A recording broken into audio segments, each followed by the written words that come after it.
Subscribe कीजिए हमारा channel M के टेक स्टडी और लेटेस्ट नोटिफिकेशन एंड वीडियोस के लिए इस बेल आइकन पर क्लिक करें। हेलो दोस्तों, एम के टेक स्टडी में आपका स्वागत है। मैं मोनू कुमार आज आपके समकक्ष लेके आया हूँ फिजिक्स क्विज सीरीज का 4th पार्ट। आज इस वीडियो में हम ग्रेविटेशनल को कुछ वेरी इंपॉर्टेंट क्वेश्चंस पढ़ेंगे जो कि वेरियस कॉम्पिटिटिव एग्जाम्स में आए हुए हैं, और इस वीडियो को पूरा देखें जिससे कि आपके सारे कंसेप्ट अच्छे से क्लियर हो जाएं। और यदि मेरे कंसेप्ट अच्छे लगें तो चैनल को सब्सक्राइब करें और बेल आइकन का बटन अवश्य दबाएं जिससे आगे भी आने वाली वीडियोस की नोटिफिकेशन आपको मिल सके। तो चलिए दोस्तों स्टार्ट करते हैं। ग्रेविटेशनल का फर्स्ट क्वेश्चन ये रहा आपके सामने।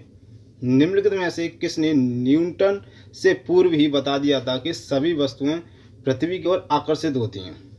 हम ही सबको पता है जितनी भी वस्तुएं पृथ्वी की ओर आकर्षित होती हैं। तो ये 4 ऑप्शन आपके सामने, बताइए। ए आर्यभट्ट, बी ब्राह्मीर, सी बुद्धगुप्त, डी ब्रह्मगुप्त। तो इसका सही उत्तर है ऑप्शन डी ब्रह्मगुप्त। यानी कि ब्रह्मगुप्त ने ही बता दिया था कि जितनी भी जो चीज़ें होती हैं, कोई भी पिंड है या वस्तु है, वो पृथ्वी अपने केंद्र की ओर आकर्षित करती है। ठीक है, ये सबसे पहले ब्रह्मगुप्त ने ही बता दिया था न्यूटन से पहले। ठीक है, क्योंकि ब्रह्मगुप्त एक गुप्तकालीन के गणितज्ञ एवं खगोल शास्त्री थे। उन्होंने ब्रह्म सिद्धांत की रचना की थी तथा सर्वप्रथम यह बताया था कि पृथ्वी सभी वस्तुओं को अपनी ओर आकर्षित करती है। ठीक है, नेक्स्ट क्वेश्चन की तरफ चलते हैं। नेक्स्ट क्वेश्चन है हमारा, गुरुत्वाकर्षण का सिद्धांत किसने दिया था? आपके सामने 4 option, A Charles Newton, B Charles Babbage, C Isaac Newton, D John Adams. तो सभी को पता है जो लॉ ऑफ ग्रेविटेशनल है सबसे पहले किसने दिया था? ऑप्शन है सी न्यूटन ने। न्यूटन ने ये बताया था, जैसे न्यूटन कोई एक पेड़ के नीचे बैठा था जो कि सेब का पेड़ था, तो उसके सर पे एक सेब आके गिरा था। तो उसने दिमाग लगाया कि ये सेब मेरे सर पे आके क्यों गिरा है।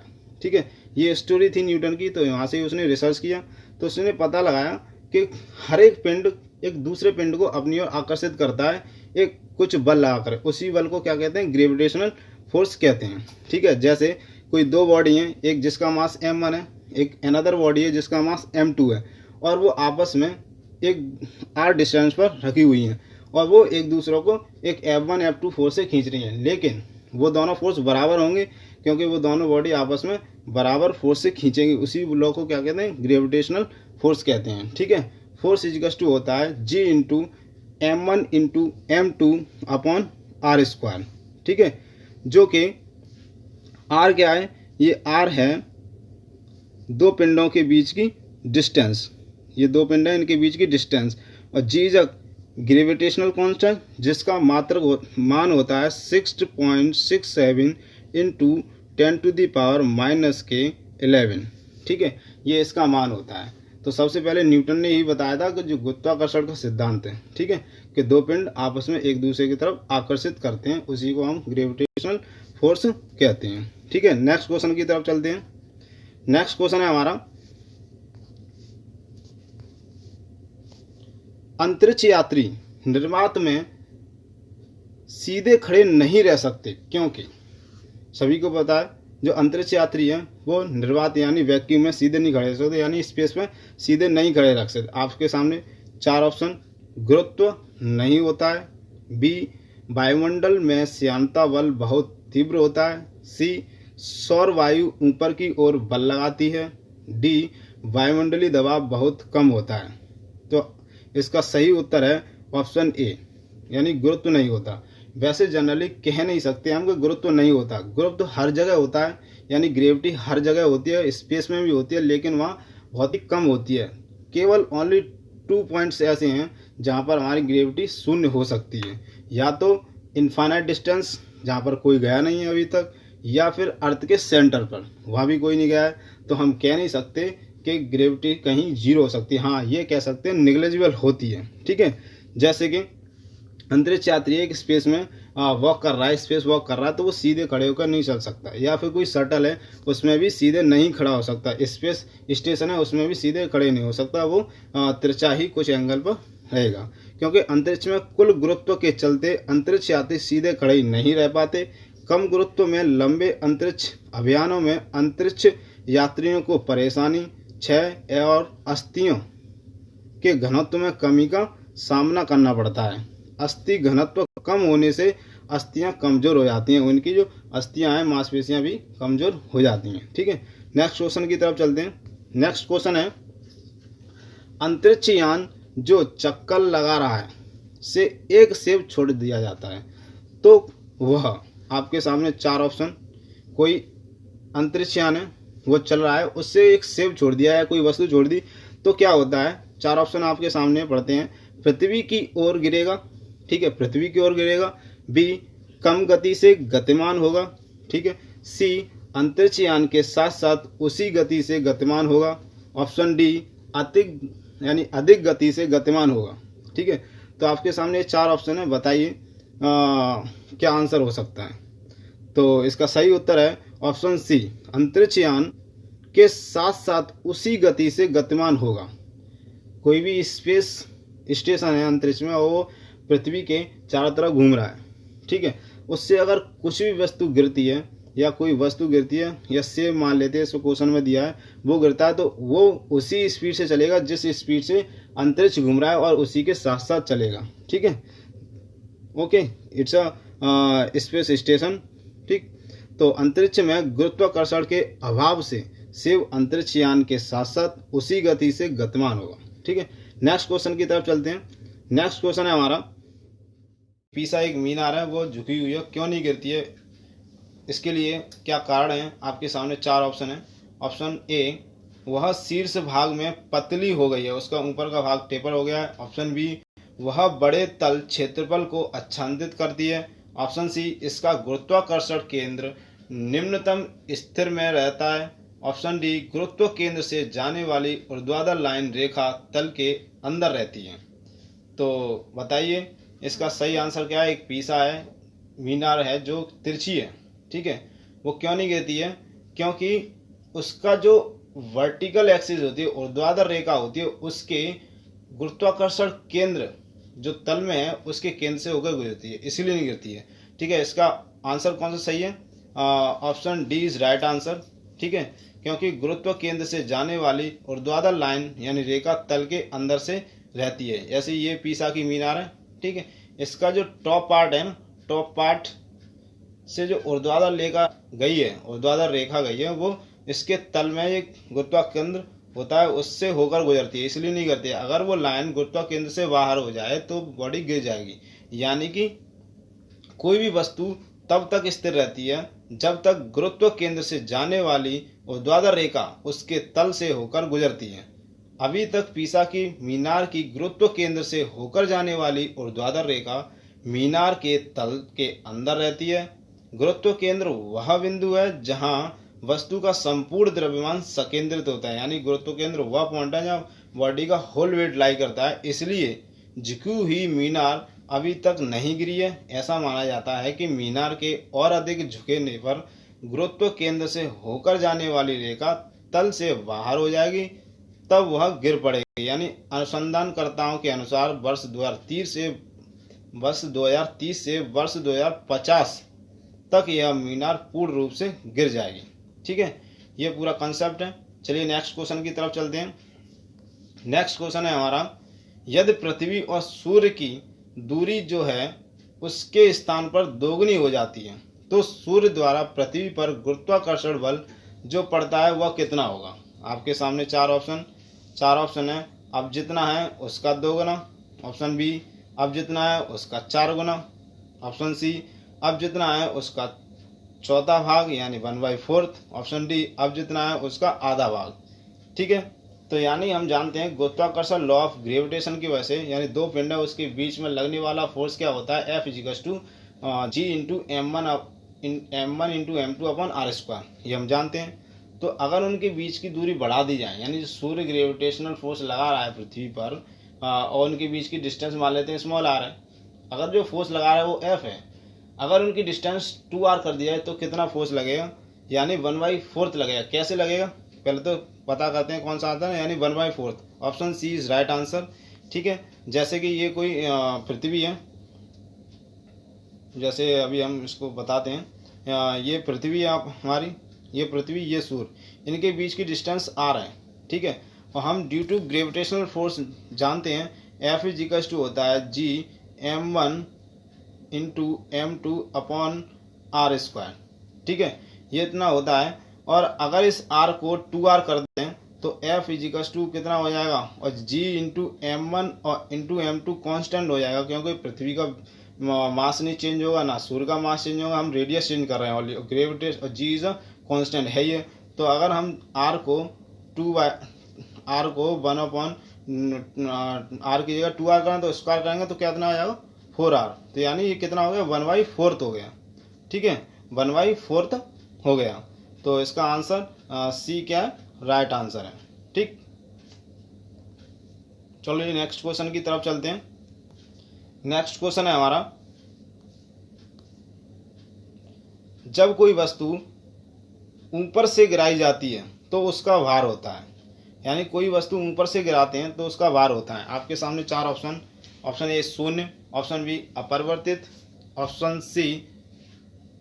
सी परिवर्तनशील, ऑप्शन डी सभी गलत हैं, ठीक है। तो मान लेते हैं एक आइडियल केस होता है, जब कोई वायु और कुछ दिया नहीं जाता तो आइडियल केस मानते हैं, यानी वैक्यूम मानते हैं। उस केस में अगर कोई वस्तु गिराई जाती है तो उसका जो भार होता है वो अपरिवर्तित रहता है, यानी वैक्यूम में जी चेंज नहीं होगा, तो वेट उसका सेम रहेगा। तो option B is right answer, ठीक है, अपरिवर्तित रहेगा। यानी आदर्श परिस्थिति में, आइडियल कंडीशन में वायु प्रतिरोध को नगण्य मानते हुए किसी वस्तु को ऊपर से गिराते हैं तो उसके भार में कोई परिवर्तन नहीं होता, क्योंकि उसका द्रव्यमान और उस पर लगने वाला गुरुत्वीय त्वरण क्या होता है, अपरिवर्तित रहता है, ठीक है। जब ही चेंज होगा उसका भार जब उसका जी चेंज होगा, क्योंकि मास तो हमेशा कांस्टेंट ही रहेगा। जी अगर चेंज होगा तो उसके भार में चेंजेस आएंगे, ठीक है। नेक्स्ट क्वेश्चन की तरफ चलते हैं। नेक्स्ट क्वेश्चन है हमारा, लकड़ी लोहे व मोम के समान आकार के टुकड़ों को समान ऊंचाई से पृथ्वी पर गिराया जाता है, और कौन सा टुकड़ा सर्वप्रथम पृथ्वी की सतह पर पहुंचेगा, ठीक है। तो इसके लिए आपके पास है 4 ऑप्शन, ए लकड़ी का टुकड़ा, बी मोम, सी लोहा, डी सभी साथ साथ पहुंचेंगे। यानी क्वेश्चन ये है, लकड़ी का एक टुकड़ा है, एक लोहे का टुकड़ा है, एक मोम का है, वो समान ऊंचाई से गिराते हैं उनको, ठीक है। तो कौन सा पहले पहुंचेगा, या फिर साथ पहुंचेगा, या बाद में पहुंचेगा। आपके सामने 4 उत्तर हैं, तो बताइए। सर्वप्रथम पृथ्वी की सतह पर पहुंचेगा। तो ये इसमें कुछ भी नहीं बोला है, ना वैक्यूम बोला है, ना वायु बोली है। तो अगर वायु और वैक्यूम नहीं बोला होगा तो हम क्या मान के चलेंगे, वैक्यूम। ये कॉन्सेप्ट है कि कहीं भी वायु का नाम नहीं लिया है तो हम उसे वैक्यूम यानी निर्वात मान के चलेंगे, स्पेस मान के चलेंगे। तो अगर चाहे वो मोम का टुकड़ा हो, चाहे लकड़ी का हो, कितने हल्के हो चाहे भारी हो, ठीक है, तो उनको गिराने पर समान ऊंचाई से गिराने पर दोनों ही वो पृथ्वी पर एक साथ ही गिरेंगे, यानी साथ साथ पहुंचेंगे। तो हमारा option D is right answer, ठीक। ऑप्शन डी क्या हमारा राइट आंसर है।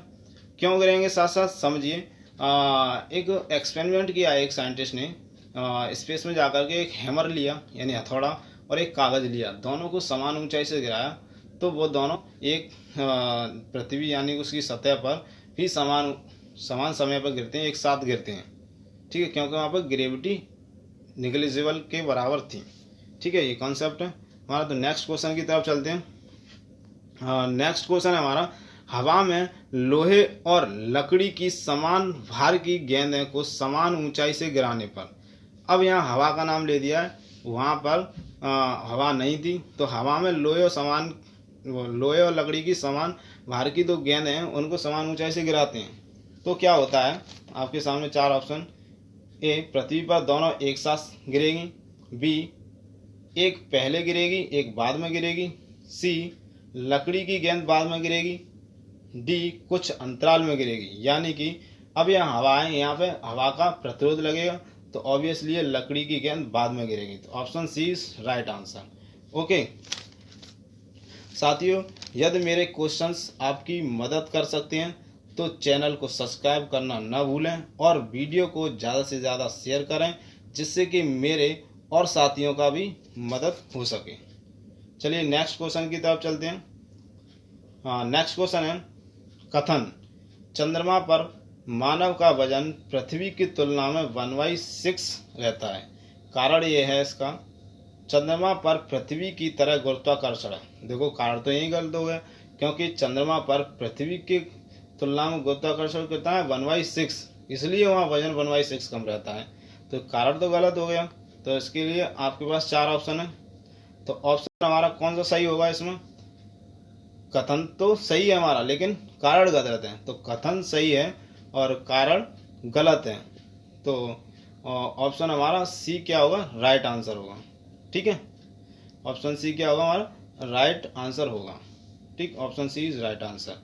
क्योंकि जो चंद्रमा होता है उस पर गुरुत्वाकर्षण पृथ्वी की तुलना में 1/6 होता है। इस कारण वहाँ पर वजन क्या होता है? 1/6 होता है। क्योंकि वजन यानी W बराबर क्या होता है? mg।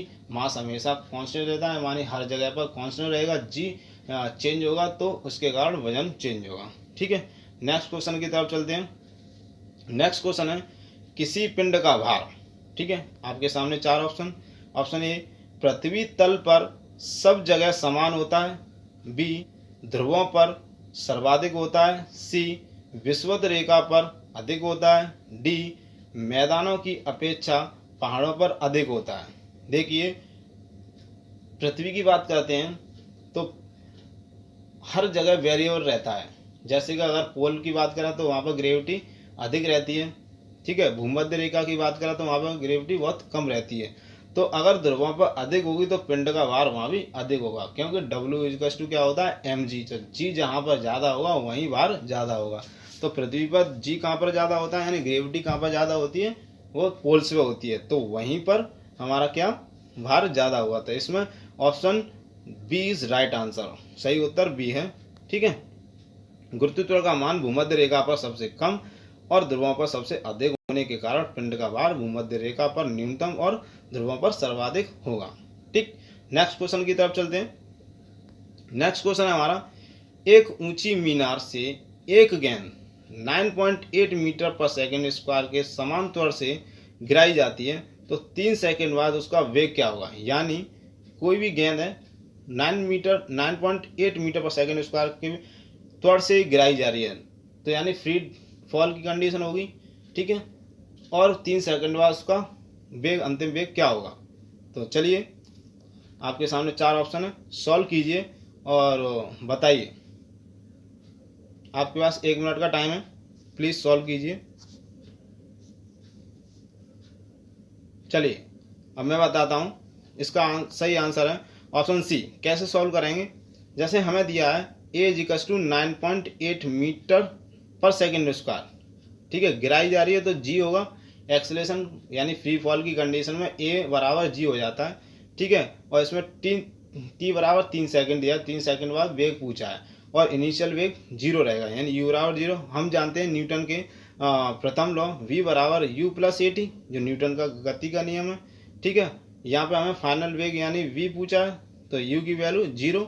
ठीक है, यहाँ पे पुट कीजिए, u बराबर 0 और प्लस a की वैल्यू 9.81 इंटू t बराबर 3। इसको सॉल्व किया तो आंसर आया हमारा 29.4 मीटर पर second square. Okay, got it.